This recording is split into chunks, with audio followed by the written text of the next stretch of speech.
एक समय की बात है, महात्मा गौतम बुद्ध अपने शिष्यों के साथ बैठे हुए थे। उसी समय अचानक एक राजा आ जाता है और बुद्ध से कहता है कि हे बुद्ध, जब से मैं तुम्हारा शिष्य बना हुआ हूँ तब से हर कोई मेरा शोषण कर रहा है। आपका शिष्य बनने से पहले सभी लोग मुझसे बहुत डरते थे, क्योंकि उस समय मैं बहुत मजबूत और कठोर था।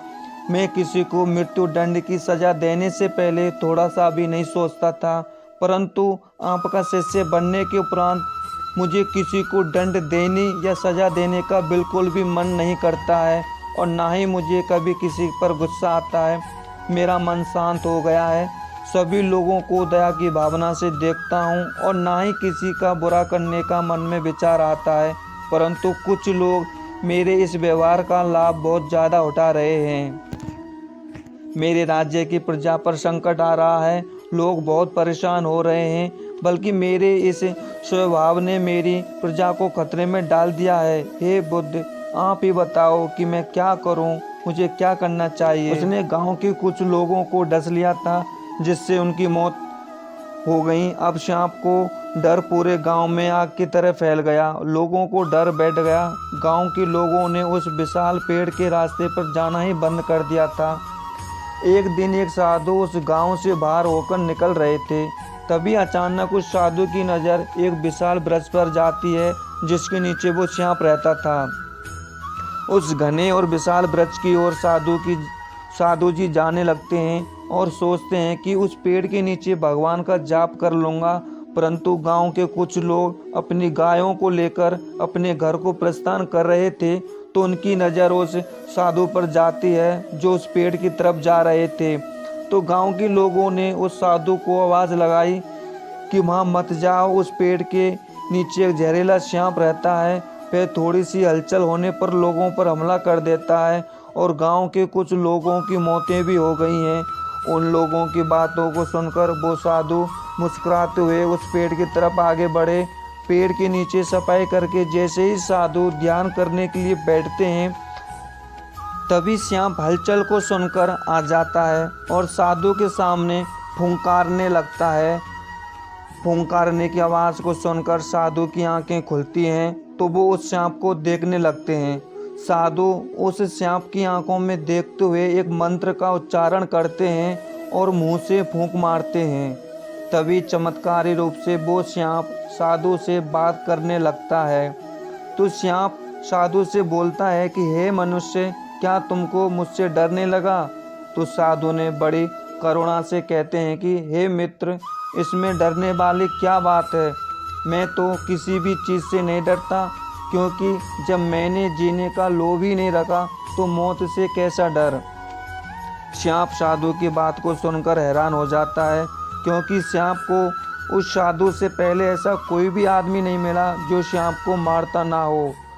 तो थोड़ी देर बाद सांप उस साधु के चरणों में गिर जाता है और बोलता है कि हे प्रभु, आप जो बोल रहे हैं वो सही बोल रहे हैं, क्योंकि मैंने आज तक जो भी किया अपनी जान बचाने की खातिर किया।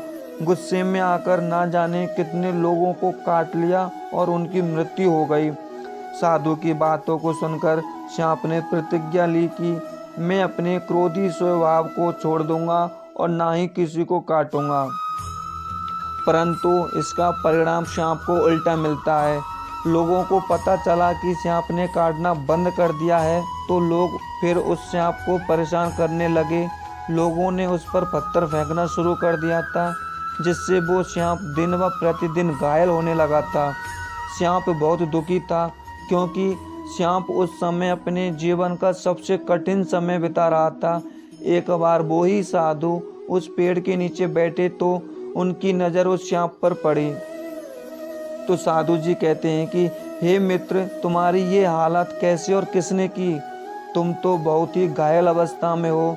सांप कहता है कि हे प्रभु, जब से आपने मुझे हिंसक स्वभाव छोड़ने के लिए कहा, तब से मैंने प्रतिज्ञा ली कि मैं किसी पर भी हमला नहीं करूँगा और अपने क्रोध वाले स्वभाव को त्याग दूंगा और ना ही किसी को काटूंगा। जिसका परिणाम मुझे यह मिला कि लोगों ने पत्थर और डंडे मारना शुरू कर दिया कि अब ये सांप किसी पर भी हमला नहीं करता। सांप की बात सुनकर साधु कहने लगे, हे मित्र, मैंने तुम्हें बेवजह लोगों को काटने से मना किया था, लेकिन अपनी आत्मरक्षा के लिए हमला करने से नहीं रोका था। कहानी सुनाने के बाद बुद्ध ने राजा से बोला, हे राजन, तुमने भी मेरी बात को गलत तरीके से अपनाया। मैंने तो आपसे कर्तव्य त्यागने के लिए बोला था, लेकिन आप तो कर्तव्य विमुख हो गए। हे राजन, आपको अंदर से एक साधु की तरह रहना था और बाहर से एक राजा की तरह, ताकि जरूरत पड़ने पर प्रजा की, राज्य की और खुद की रक्षा कर सको। दोस्तों, जंगल में भी ऐसा ही होता है। जितना सीधा साधा पेड़ होता है उसको सबसे पहले काटा जाता है। उसी प्रकार अच्छे लोगों को दुखों का सामना करना पड़ता है। इसलिए कभी किसी को अपना फायदा मत उठाने दो। लोगों को परिस्थितियों के हिसाब से बदल जाना चाहिए, वरना आपकी हालत भी उस सांप की तरह हो जाएगी। तो दोस्तों, कैसी लगी वीडियो? अच्छी लगी तो चैनल को सब्सक्राइब करें और कमेंट करके ज़रूर बताएं।